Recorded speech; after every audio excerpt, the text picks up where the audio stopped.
Hey Mishka, I'm not even sure if I'm going to post this video or not, but I figured I'd do it. Um,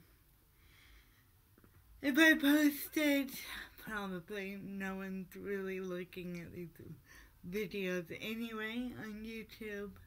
Um, if that changes, I might take it down. But I am going to do my best to keep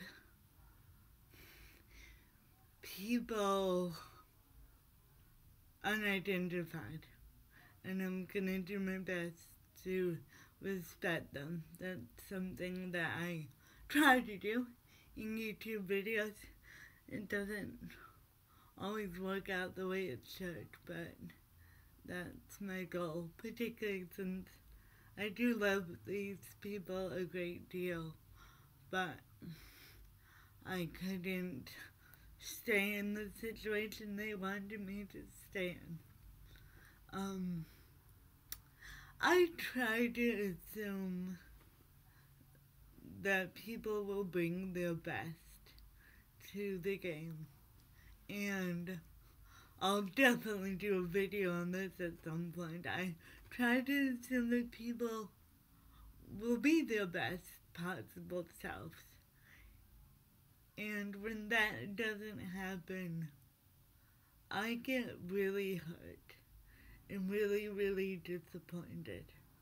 And I'm not cynical with people, but I do look at their actions, and if their actions don't match their words, I get hesitant. And if it's really bad, I freeze and I don't do anything. And this is that kind of story. So, I had the best guy friend for years. Met him about 10 years ago. We were really close for 7 years. And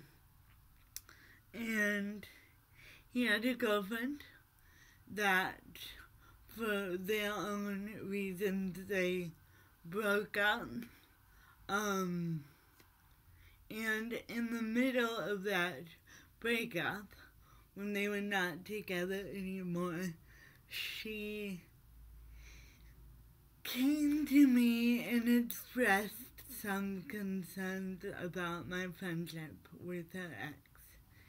And looking back, she was absolutely right to do that.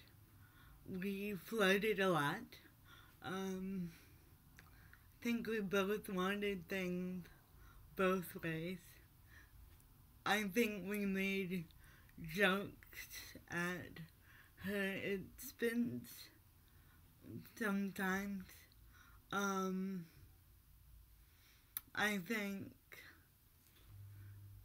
think it would be hard to be her, honestly. And she said, I feel like you two would be a good couple. And I feel like you two are a better match. And we actually cried.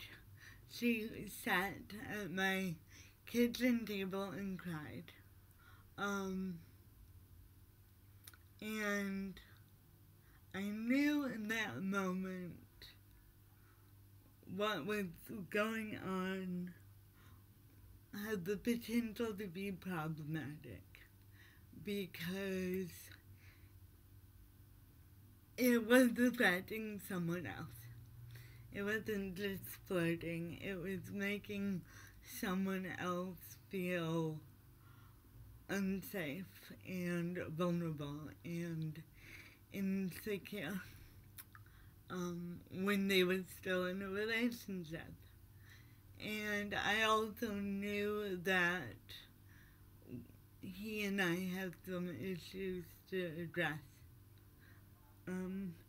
So a few months later, I went to address them I wrote him an email and I said, I would like to grow closer with you. I was very specific not to make it romantic because having a friend, a close friend, is invaluable and something that I see is on the way to romance, but not necessarily a commitment. But I did want to open up to him, and I did feel comfortable being more vulnerable with him than I would have done before. So I sent him this note, and it got ignored. But the flirtation kept coming, and the games kept coming. And I played them too, even though probably at that point I should have known that I was playing with fire. I justified to myself that I wouldn't. That eventually we'd talk, and that would be that. And the jokes were even of such a nature where he said he was joking that we moved in together, which I would have been open to if it wasn't a joke and if he meant it. So all of a sudden, about 6 weeks after that, he and this girl get back together. And that was a shock. That was a huge shock, although I suspected it was coming as well. Only because she was at my table months before crying. And she really felt that loss. So I said, we've got a problem here. We've got a big problem, and she's feeling insecure, and we need to change our behavior. At the very least, we need to change our behavior. And he did everything not to hear that.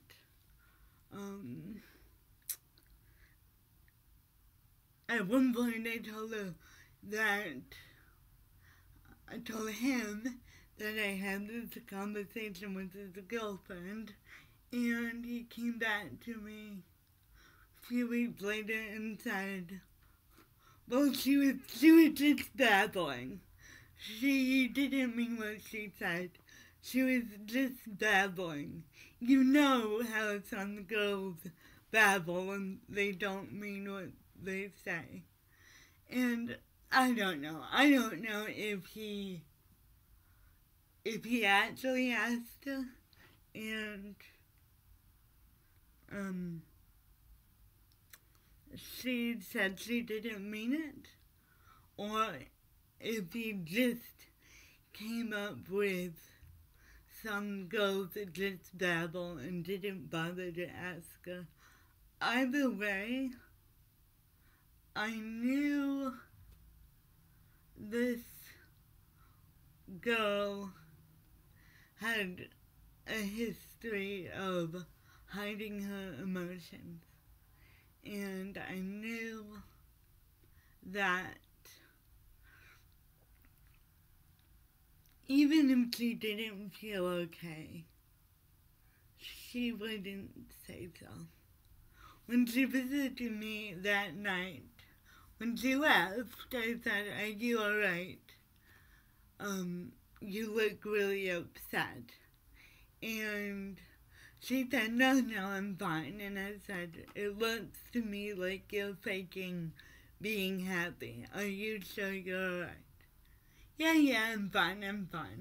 And she left, and then I got a text an hour later saying that she was fake happy. And actually, she was quite upset. So I knew she had a history, to me, of hiding her emotions. So it's very likely that she did say, I didn't mean it. I don't think she would say I was babbling. But it's very likely that she would say, I didn't mean it, I'm fine. And if he didn't ask her, the fact that he would dismiss his girlfriend's concerns with she was just babbling really didn't sit well with me. For one thing, I don't think that's good for anybody. For another thing, I knew that if he dismissed her like that, he would also probably dismiss me like that someday. And you don't cry at someone's kitchen table just because you're babbling. I believe she was genuine when she was talking to me. I believe her concerns were genuine. And that's why I brought it to my friend's attention. But he didn't want to hear it. And I tried multiple times to say, this isn't right, we've got a big problem here. And he did everything possible to shut me down and shut me up. And I knew at that point I couldn't go on with the status quo, even though he wanted me to. I couldn't go on as we had been.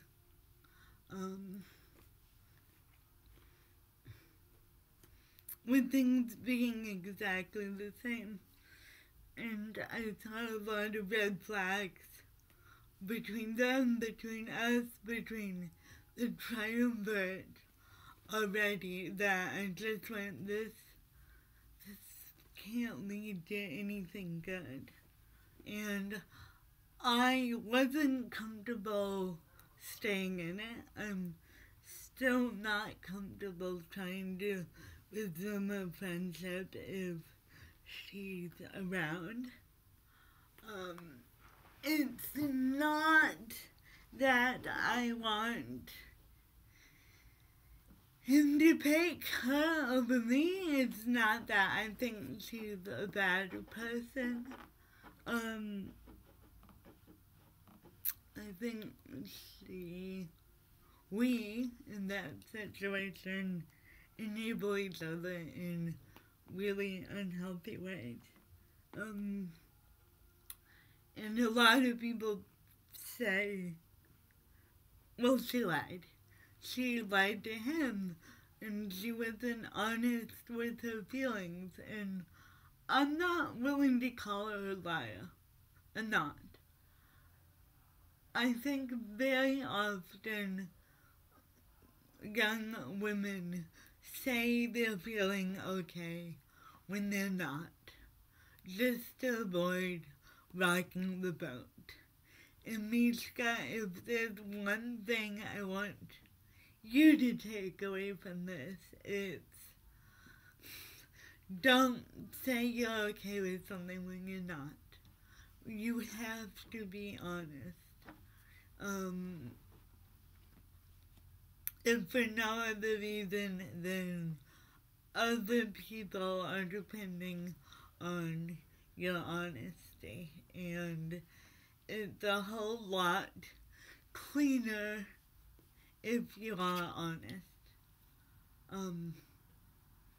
Otherwise, someone that you are honest to might go to bat for you and have to make a really difficult decision based on you being dishonest later. And that's what I did. I decided that I couldn't stay in the relationship at that moment. And it's awful. My greatest achievement of 2016 was getting out of an unhealthy relationship and staying out. And that was a daily battle for me. Because at the end of the day, I miss my friend. I miss the potential of where we could have gone. I miss his companionship. I miss bouncing ideas off of him. I miss the flirtation. There's a lot of stuff I miss. But I know, beyond a shadow of the doubt, it was the right thing to do. It's also a very hard thing to do, and it hurts still, a lot. And I don't know, maybe we'll come back together, or maybe they'll be happily married and have 10 kids right now. Either way, I wish them the best. I miss him terribly, but that's where things are right now. And that's the decision that they made, and that's the decision that I made. Mishka, I know I said this yesterday, and I mean it. I'm not sure there is a right or wrong. Some things are definitely more right than others. But I do believe there is a voice in your head that is vital to telling you what you need to do to make yourself healthy. And if you listen to that voice, regardless of how difficult that voice is, you'll be doing yourself a favor in the long run. I miss my friend. I miss him a lot, but we were headed for trouble, and I couldn't, in good conscience, hurt her like that, hurt our relationship like that, and keep us headed towards trouble as if nothing was wrong.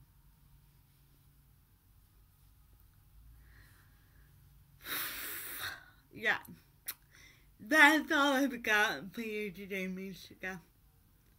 I love you.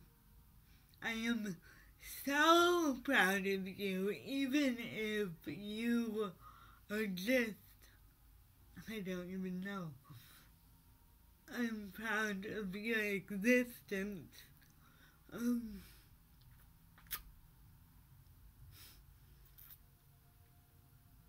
love you.